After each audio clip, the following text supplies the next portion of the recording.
안녕하세요. 하이닥이 간다의 노신혜입니다. 오늘은요, 드림 이비인후과의 강석영 원장님과 함께 하겠습니다. 원장님 안녕하세요. 안녕하세요. 네, 오늘의 주제는요, 노인성 난청을 예방하려면 이라는 주제입니다. 오늘도 도움 말씀 부탁드릴게요. 노인성 난청은 왜 나타나는 거예요? 일단 난청이 두 가지가 있거든요. 첫 번째는 우리가 소리를 맨 처음에 들으면 그걸 제일 먼저 반겨주는 데가 고막이고요. 네. 그거를 고막이 연골로 연결을 시키고 힘을 그거를 달팽이관이 받는 데까지 이관계에서 문제가 생겨서 이를테면 중이염이 생겨서 고막이 구멍이 났다던가 아니면 연골이 서로 엉겨 붙었다던가 그래서 청력이 떨어지시는 분들이 있고요. 그게 아니라 아까 말씀드렸던 달팽이관은 힘을 받아서 이거를 전기로 바꿔서 뇌로 이제 올려보내줘야 되는데 그 달팽이관 자체에 문제가 생겼다던가 달팽이관에서부터 뇌로 올라가는 신경 자체가 두꺼워졌다던가 아니면 뇌 자체의 기능이 떨어졌다던가 이렇게 해서 생기는 난청, 그러니까 소리를 전달하는 데 문제가 생기는 난청이 한 가지가 있고 아니면 그 이후에 신경계통에 문제가 생겨서 있는 난청이 있습니다.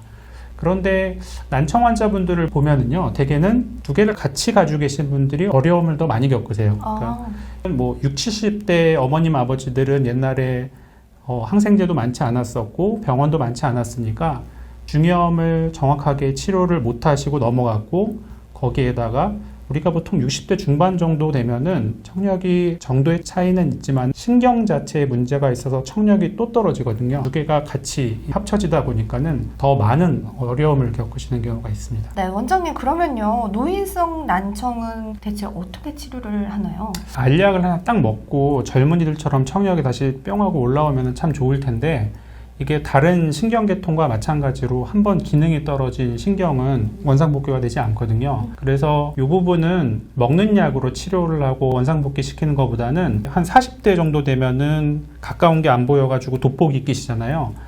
그거하고 마찬가지로 한 60대 중반 넘어가셔가지고 귀가 어두워지신 분들은 보청기를 사용을 해가지고 이를 교정을 해줍니다. 보청기를 우리나라 분들이 특히나 그걸 좀 부끄러워하세요. 보청기 끼시는 거에 대해서 굉장히 많이 거부감을 가지시고 부끄러워하시고 끼시는 분들도 어떻게든 작게 만들어가지고 안 보이게 하고 싶어 하시는데 보청기를 빨리 끼시는 게 보청기를 안 끼시고 자꾸만 난청을 이게 혼자 가지고 계시면은 주변 분들이랑 괜히 사소한 문제로 들었네 못 들었네 가지고 티격태격하게 되시고 그런 일들이 하나 둘 쌓이시게 되면은 환자분들이 자꾸만 대인관계를 꺼려 하시거든요. 어머니 아버지들이요. 그러면은 점점점 인지 기능을 안 사용하게 되고 뇌를 안 사용하게 되고 그래서 최근 연구에는 난청을 방치하시는 분들은 치매 발생률이 더 높다, 치매가 더 빨리 진행된다 이런 연구도 있습니다. 네, 그렇군요. 요즘은 굉장히 세련되게 나와요. 그래서 진짜 무선 이어폰처럼 나오기도 하고 저는 실제로 착용도 해봤거든요. 네, 여러분 그러니까 보청기를 끼시는 거를 너무 두려워하지 마셨으면 좋겠어요. 예, 맞습니다. 네, 원장님, 노인성 난청을 예방하는 방법이 있다면 알려주세요.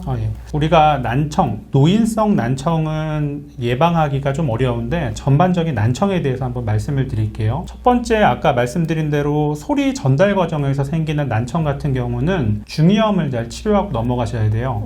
모든 중이염이 열나고 아파하고 이러지 않거든요.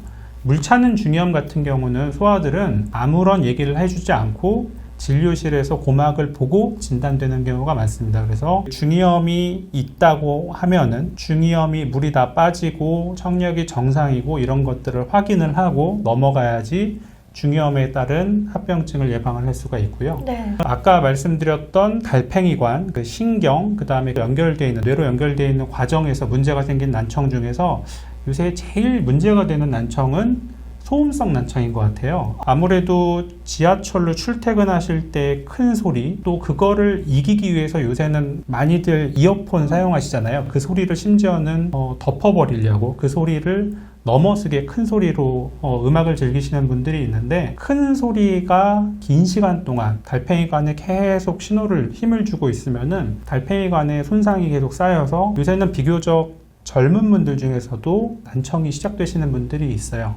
그런 부분들에 대한 예방, 주의 이런 게 필요합니다. 네. 오늘도 도움 말씀 정말 감사드립니다. 감사합니다. 네, 2편에서는 이렇게 노인성 난청에 대해서 알아보는 시간이었는데요. 여러분 3편에서 수면 무호흡증은 어떻게 치료를 할까라는 주제로 여러분께 다시 찾아오도록 하겠습니다.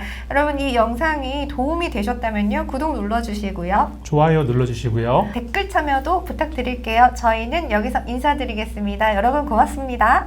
감사합니다.